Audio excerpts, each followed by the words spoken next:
할렐루야. 크리스찬 연애대책연구소 소장 이화섭 전도사입니다. 예, 오늘도 크리스찬을 위한 성경적 가정관 특강을 진행하겠고요. 하나님 나라의 행복한 가정을 만들어가는 길에 귀한 도움이 되었으면 좋겠습니다. 예, 오늘 여러분들과 함께 나눠볼 내용은 크리스천 부모를 위한 성경적 성교육이고요. 그 중에서 남자아이 성교육 시리즈로 준비를 해봤습니다. 남자아이 성교육. 예, 엄마들이 많은 경우에 강의에 참여하시게 되는데, 그럴 때 남자아이 성교육 어떻게 되는지 모르겠다라고 질문하시는 경우가 참 많았습니다. 예, 그런 내용 중에서 몇 가지를 한번 준비해 봤는데요. 포경 수술을 해야 될까 말아야 될까? 예, 이 부분 질문이 정말 많습니다. 그리고 남자아이 성기는 어떻게 씻어야 하나요? 예, 그리고 아들과 엄마는 몇 살까지 같이 목욕을 해도 될까요?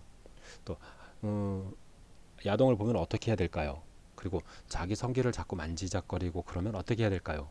예, 이외에도 많이 있는데요. 일단 이 정도의 내용을 준비했고요. 오늘은 이 중에서도 포경 수술을 해야 될까 말아야 될까, 예, 이 한 가지 내용을 짚어보겠습니다. 예, 포경 수술에 대해서 해야 되냐 말아야 되냐 참 갑론을박이 많고요. 여러 가지 의견이 많이 있는데 사실 의사분들도 이 부분은 의견이 많이 갈린다 라고 하는 부분을 인정하시면서 말씀하시더라고요. 예, 그럴 때 저는 제가 성경적 성교육 그리고 행복한 하나님의 가정을 바라보는 그 관점에서 포경 수술을 하는 게 좋을지 안 하는 게 좋을지 한번 정리를 해보겠습니다. 예, 질문 쪽지에서 질문의 형태는 여러 가지인데요. 일단 가장 많이 질문이 나오는 형태가 위생적으로 깨끗하게 관리하기 위해서 포경 수술을 반드시 해줘야 하는 것 아닙니까? 라고 질문하는 경우가 참 많습니다. 예, 위생적인 부분은 눈에 보이기도 하고 꼭 해줘야 될 부분일 수도 있으니까 그렇게 질문을 하시는데, 이 부분은 제가 이제 한번 일단은 정리를 해볼 때, 귀두를 덮은 포피 부분을 물로 잘 씻으면 그것으로 충분하다라고 말씀을 드립니다. 예. 귀두를 덮은 그 포피 부분, 여기서 포피라고 하는 어떤 그 단어가 약간 낯설 수 있는데요. 이 포피라고 하는 부분은 남자 성기에서 귀두를 덮고 있는 그 피부, 이건 조직이 아니라 피부, 이게 피부죠. 예, 그 피부를 포피, 예, 그렇게 표현을 하니까 그렇게 우리가 부르도록 하겠습니다. 예, 귀두를 덮은 그 포피 부분을 벗기고 물로 잘 씻으면 충분하다라고 말씀드리는데, 그러면 얼마만큼 벗겨야 되는지 또 복잡해지죠. 예, 그런 부분들은 계속 설명을 드리겠습니다. 그럴 때 자연 포경으로 귀두 부분이 완전히 드러나면 별도의 포경 수술은 필요 없습니다라고 하는 것이 어떻게 보면 지금 전체의 결론입니다. 그래서 자연 포경이 또 무엇이냐, 그리고 귀두 부분이 완전히 드러나는 것은 또 어떤 것이냐. 예, 이럴 때 이런 부분들이 정리가 안 되면 여러 가지가 애매하죠. 자연 포경은 수술을 하지 않고 손으로 벗기거나 자연스럽게 저절로 벗겨지는 부분을 말하고, 귀두 부분은 남자 생殖기의 끝 부분에서 약간 어떤 그런 체리 모양 비슷하게 그런 부분을 말하는 거죠. 예, 이런 정도는 기본적으로 알고 계시리라 생각되지만 그래도 한번 이렇게 한번 언급을 해보고요. 그렇게 완전히 드러나게 됐다면 별도의 포경 수술은 필요 없이 포경이 다 끝난 것이다. 예, 포경이 완성됐다라고 볼 수 있겠습니다. 이 부분은 제가 그냥 저의 생각들만 정리한 게 아니라 산부인과 전문의의 자문도 받았는데요.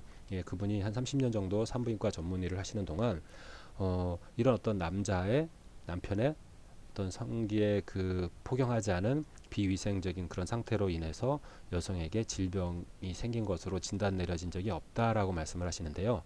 뭐 이분의 경우에만 없었고 다른 경우에는 또 많이 있었을까도 모르겠지만, 이분께서 말씀하실 때 남자의 그 성기는 그 귀두의 포피를 벗기고 물로 잘 씻어주기만 하면 그것으로 충분히 위생적으로 관리가 되기 때문에, 예, 그 위생 문제 때문에 포경 수술해야 될 부분까지 그렇게 꼭 필요한 것은 아니다라고 말씀을 하시더라고요. 예.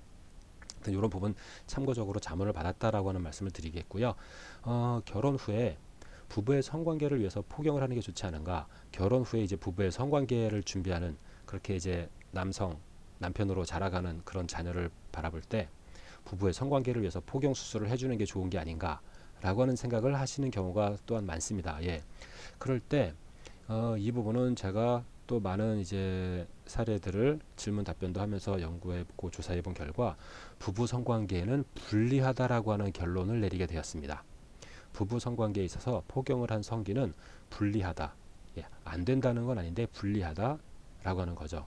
부부의 성관계에 있어서는 성감, 성만족을 생각하는 것이겠죠. 그럴 때 그것에 있어서 불리하다라고 하는 거죠.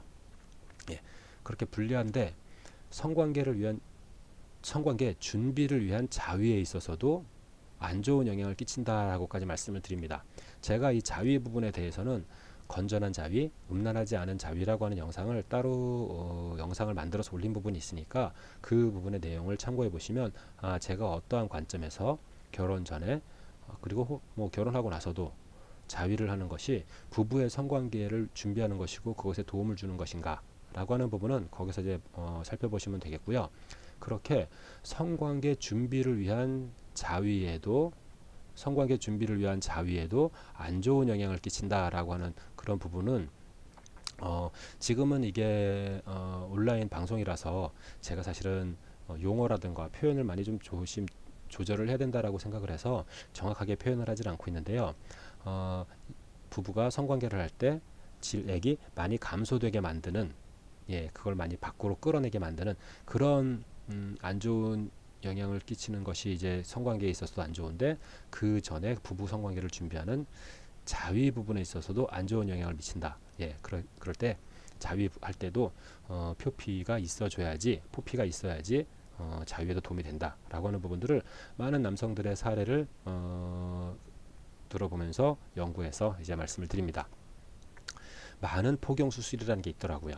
이게 예전에는 귀두를 덮고 있는 포피를 완전히 절개하는 그런 포경 수술이었다면 그 부분을 절개하지 않고 그 아래쪽 부분을 절개한 다음에 거기다가 귀두를 덮고 있는 포피 부분을 말아서 집어넣는, 그렇게 해서 불룩하게 만드는, 그렇게 많은 포경 수술이 부부의 성관계에 도움이 될 것이다 라고 하면서 그렇게 시술을 하는 경우들도 있는데, 이 부분도 저는 불리하다라고 말씀을 드립니다.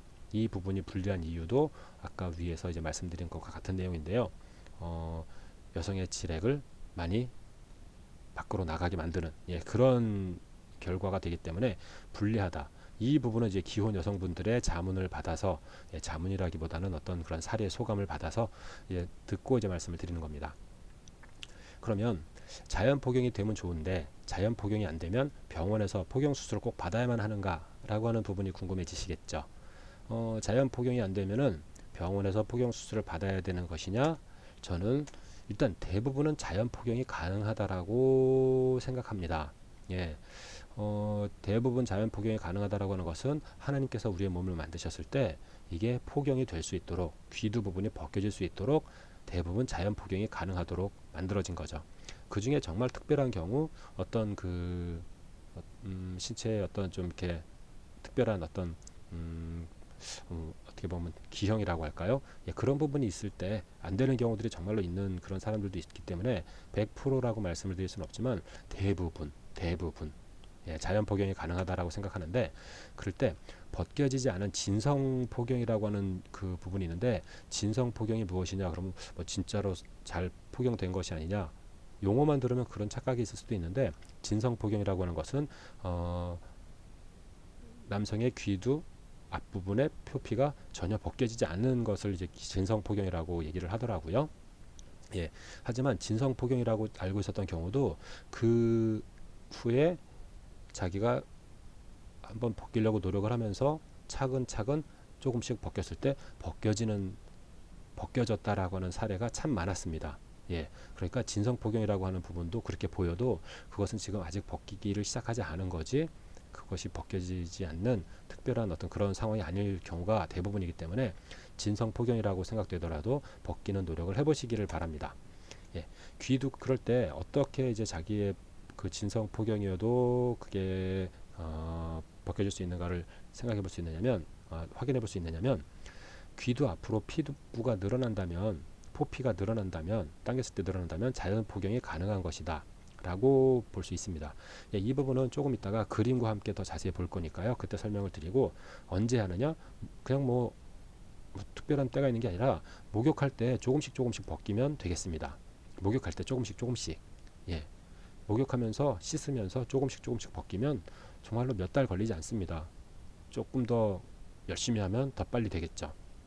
그렇게 해서 목욕할 때 조금씩 조금씩 벗기면 된다라고 말씀을 드리고, 이제 여기 내용 중에서 유대인의 할례와 포경 수술은 같은가요, 다른가요? 라고 하는 어떤 그런 질문들도 이제 상당히 있었어요.